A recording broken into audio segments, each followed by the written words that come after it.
Yo, what's up, guys? It's your buddy Dustin from Blue Collar Gear Review, coming to you today with something special, as I always try to do.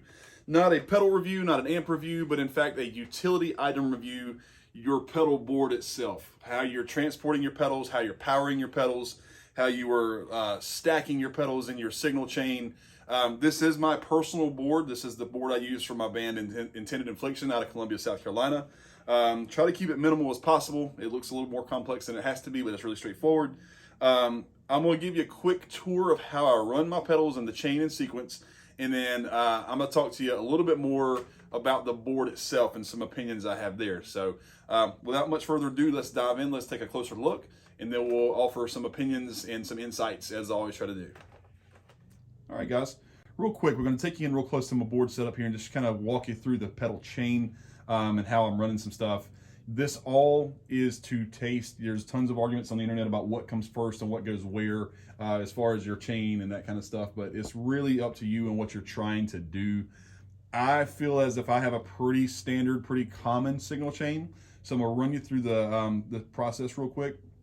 My guitar comes into the tuner and then to one of the two overdrives. I do not use them in tandem. It just depends upon what song I'm playing for which band I'm using this board in. I'm actually in a couple bands, and oftentimes I find myself using the super overdrive over the Maxon, which is kind of strange because the Maxon's that famous metal sound or whatever. But that's what my ear says, and I end up going to the Boss more than I do the Maxon. Just kind of how it falls sometimes.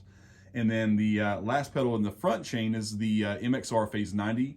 The reason I run it in a front chain, and it's also mentioned in another video, is that when I run that pedal in the effects loop of a 5152, it creates this really odd volume spike that's not really manageable. So putting it in the front does lessen the impact of the effect, but it also does not give me a weird volume jump, and that's a common issue that's reported online. You can learn more about that in the other video that I have on the channel.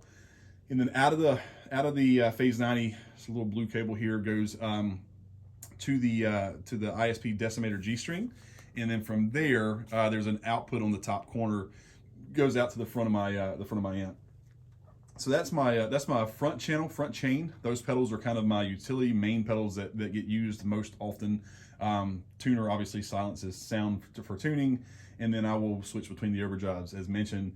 And then one phrase in one particular song I do use the phaser. Kind of works out that way. And then coming out of the in and out of the effects loop, if you are familiar, there's another video about the G string with having the two channels you can run in the front of an amp with the noise gate, as well as in the effects loop of the amp using the same pedal. There's an in and out and a decimator in and a decimator out. There's another video that I've showed you how to kind of connect that.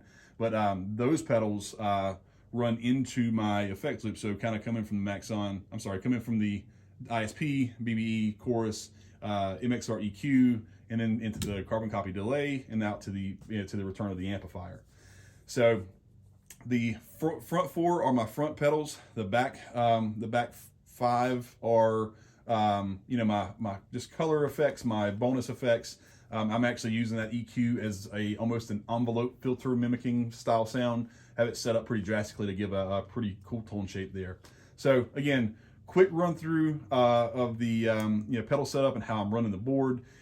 In the next couple minutes, I'm going to give you some examples or some information about the board itself and why I'm using that power brick instead of the power ports on this board. So, all right, guys. Again, this is my personal pedal board. It is an SKB powered board. You may notice in the video that I am powering my pedals with this other unit on the corner. This is the G-Bus 8. This is an isolated power brick, providing isolated power to each one of these pedals. The board itself is well constructed. I have no problems with the board. I have no problems with the attachable Velcro and the stickiness of all that stuff. That is no problem whatsoever.